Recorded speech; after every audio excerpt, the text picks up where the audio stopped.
Hey guys, Bluesy back with another video. Now I know you guys are probably like, oh my gosh, you're making another video. This is the first time ever this has happened. Yeah, I know. I'm actually starting to be a tiny bit consistent, but I'm going to try and keep up for as long as possible. So for today is the start of my new series, my mini movie review series. So basically what this is this can be, I'm going to be doing maybe 4 of these a week. I'm going to try and do just as many as possible because they're really easy to make. I just look at a movie and I go straight to the point of if I liked, if I didn't, what I liked about it, what I didn't. Because I find that on YouTube, as good as the movie reviews are, sometimes I find that I just don't have the time to watch, a 10-minute movie review as much as I want to of a movie. So these are going to be compact reviews. Obviously, this one's going to be a bit longer today, but I'm going to try and keep them mostly under 3 minutes, something like that. So yeah, this one's going to be a bit long, obviously, because I've been explaining it. But without further ado, let's get into the review. So today we are going to be reviewing Man of Steel.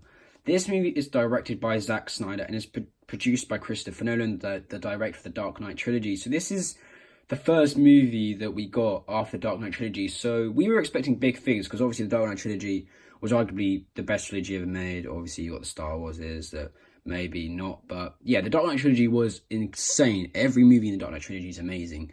So we had Man of Steel following up the story of Superman and how he came to be one of the most iconic, or in some people's opinion, the most iconic superhero of all time.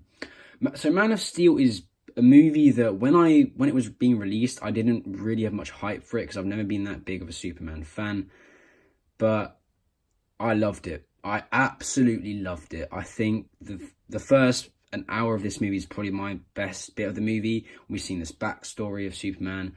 I absolutely loved, the performances from Henry Cavill, Amy Adams. I love them in this movie. I love the family side. I love the school bus scene. And yeah, it's an amazing, amazing movie. Now, as much as I love it, there were some terrible things in the movie. Well, not terrible, but bad things. The ending, maybe, I think maybe there was a bit too much destruction. I'm not going to say any more because I don't want to spoil anything, but there was a lot of destruction.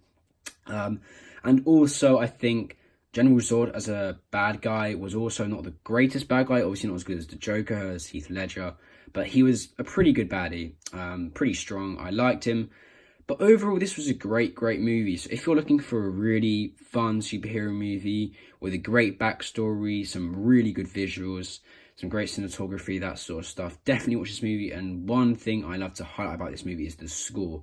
This is Hans Zimmer's, probably in my opinion, Hans Zimmer's best score. You've got ones like Flight, there's other ones on the album as well that I really like. I think one of them's called If You Love These People, and another one is called So Many Questions. I believe but Flight is definitely the best, and the flight scene in this movie is amazing.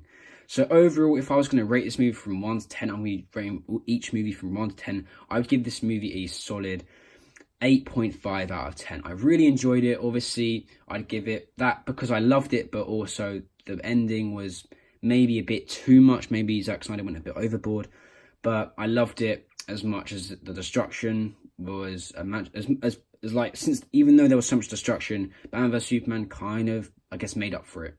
So anyway, guys, that's my movie review of Man of Steel. I don't know, you guys, if you've watched it, leave your comments on Man of Steel in the comments down below, and also how I can improve my reviews, because this is literally the first review I've ever done of a movie, so I probably got loads of things wrong. I probably said loads of things that aren't right, and yeah. So anyway, guys, that's my movie review of Man of Steel. As you can see, I do 2 editions of it. I do really like this movie. I've got the lenticular digibook and just a regular Blu-ray. But yeah, guys, make sure to leave a like on the video, subscribe to the channel if you are new, and guys, thanks for watching.